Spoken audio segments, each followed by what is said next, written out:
A CBS News investigation has uncovered a loophole that allows accused and convicted American pedophiles to escape justice by moving to Israel. So Ian Lee has been following this for more than a year, and he traveled to Israel for this investigation. He worked with a group that tracks people accused of sex crimes, which estimates dozens of Americans have used this loophole. So, you know, he's 6'2". We are on a stakeout looking for this man, Jimmy Julius Caro, 48 years old and wanted on charges of sexually assaulting a 9-year-old girl in Oregon back in 2000 and a 5-year-old girl in Israel in 2001. He's considered dangerous. But these photos are a few years old, so we don't know if he'll look the same. He remains elusive. Previous attempts to capture him have failed. Obviously, the fear that he would somehow figure out that anyone's looking for him and bolt. He just called his number. Shauna Aronson got a tip that Caro's expected at this clinic near Tel Aviv. Who's going to call the She's police with JCW, Jewish Community Watch, an organization that hunts down accused pedophiles who flee to Israel from the U.S., exploiting a process called Law of Return, whereby any Jewish person can move to Israel and automatically gain citizenship. The ease with which pedophiles seem able to use this law as an escape route haunts victims like Mendy Hawk, who says he was abused from age 8 by a teacher at an Orthodox Jewish school in Los Angeles. So your classroom is right here. How does it feel being back? I was very anxious and, stressed coming back here, and a lot of memories coming through my mind. Memories of his alleged abuser, Mordechai Yom Tov, who taught him Hebrew studies when he was just 8 years old. So in the beginning, he would just rub me like outside of my pants, and then I would say about 3 to 4 months later, he started going like in. Reaching down your pants? Yeah, it's reaching down. Why did you feel like you couldn't tell anyone? I was scared, I was ashamed. I just didn't know what people would think of me with the whole situation. Yom Tov pled guilty in 2002 to sexually abusing and committing lewd acts against 3 other boys. He served jail time, but when he was released, he violated his probation and, according to JCW, fled to Israel with help from individuals within the Orthodox Jewish community. JCW tracked Yom Tov down and confronted him with a hidden camera in Jerusalem, where he admitted to illegally fleeing the United States with help and using a fake passport to enter Israel. I was supposed to stay for 5 years in the same city. I was supposed to, join the army side of sort of thing. I was supposed to go every 2 weeks to the police station. I left within a week later. He had this message for his victims. I'm very, very, very, very sorry. The other person in this video is Mayor Seawald, the founder of Jewish Community Watch. He tells CBS News Yom Tov's case isn't uncommon in the Orthodox community. The same thing that's going on in the Catholic Church right now around the world, the exact same thing happens in our community. The rabbis say it's, you know what, he promised he's going to go for therapy, he's never going to do it again. Boom, he's in another community. A few years later, he's at the same thing, and we hear more allegations that the person continued to abuse children. And often, those abusers end up in Israel.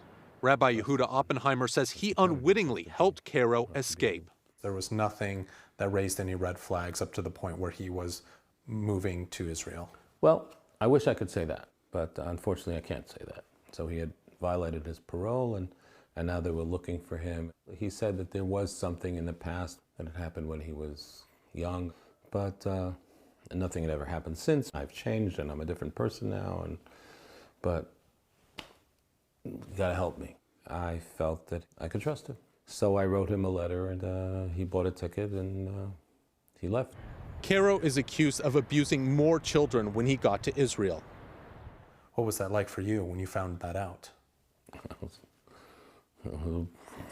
Punch to the gut. It was very painful. Rabbi Oppenheimer says the reason he came forward is to shine a light on the process of accused pedophiles fleeing, to help ensure it doesn't happen again. Back at the stakeout, an ambulance pulls up and a man steps out. It's Caro. That was definitely him. Oh my God, okay. The police are called and eventually arrive. His days on the run are over as he's led away. Did you assault the girl in the United States? No. Did you flee Israel because you assaulted the girl in the United States? Have you ever assaulted any girls in Israel? Do you know that you're wanted by Interpol? Yeah. There's relief as police escort him to their car. this marks the end to a months-long manhunt. Oh my gosh! Can I give you a hug? I have something I need to tell you. Yeah. Okay. We found him, and he was just arrested. What? He was just arrested. Thank you. Wow. Oh my gosh. Amuna, not her real name, is the person on the other end of the line. She was a little girl when Cairo entered her life. I was 4 or 5 years old. My mother was on bed rest. My father's a rabbi, so he wasn't really home. He used to come to our house. We used to play games, and then it became sexual. I'm going to give you a cookie because you do it so nicely.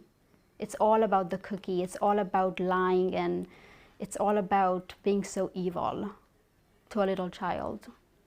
He also threatened me he would kill my parents, he would choke me, he would hold me, he would kidnap me. How did that affect you? A lot. Yeah. It affected my whole life. My whole life is around this sexual abuse and rape. Yeah. Amuna turned to therapy and art to help deal with the trauma. This is in my bedroom and my inspiration. She paints and writes poetry, but she's still angry that it was allowed to happen in the first place. What are your thoughts on him being able to come to Israel and flee the United States? It brings up a lot of anger and a lot of frustration towards the Israeli system. Shauna says the failure begins in the U.S. Why would someone want to help one of these pedophiles escape? Oftentimes there's some sort of community incentive. Either somebody owes them a favor, or someone in the community, let's say an institution, has covered up for them in the past, and they know that if this goes to court, there's a lot of civil liability coming down the line, you know, and it's going to cost a lot of money to a lot of people, and nobody wants to deal with that. Shauna accuses the Israeli police of not prioritizing accused pedophiles on the run. Why do you have to be the ones that do this? Because nobody else is. I don't have any better answer than that. And if you guys weren't doing it? Then nobody would do it. Israeli police told CBS News that, quote, the police coordinate closely with the Ministry of Justice and worldwide police organizations in order to find suspects overseas. Today, Cairo faces charges in Israel, while back in the United States, the district attorney's office in Clackamas County in Oregon told CBS News they are working with federal authorities to secure his extradition. But Mordechai Yomtov remains at large. The district attorney here in Los Angeles told us they have not requested Yomtov's extradition and that they had no other comment. Jewish Community Watch says that is the problem. If American officials don't try to get accused pedophiles from Israel, then they simply escape justice and leave children at risk. The U.S. Department of Justice declined to comment on specific cases, but praised their relationship with Israel's law enforcement, adding sex offenders have been successfully extradited in the past. Days after Cairo's arrest, Amuna confronted him at an Israeli police station. I was scared. It was good. It was good to confront him. It was important for me to have that closure in my life. The healing process will continue for Amuna, but for many, like Mendy, the lack of justice means the pain continues. So there are two things JCW says could help close this pathway. First, better background checks on people moving to Israel. And second, more willingness from U.S. authorities to pursue the accused. So it certainly seems like law enforcement, both here and in Israel, are sort of busy patting themselves on the back on how well they cooperate with one another. But Jewish Community Watch seems to be doing most of that grunt work, that on the ground investigating. Why do they say, the group, why do they say more pedophiles aren't being apprehended?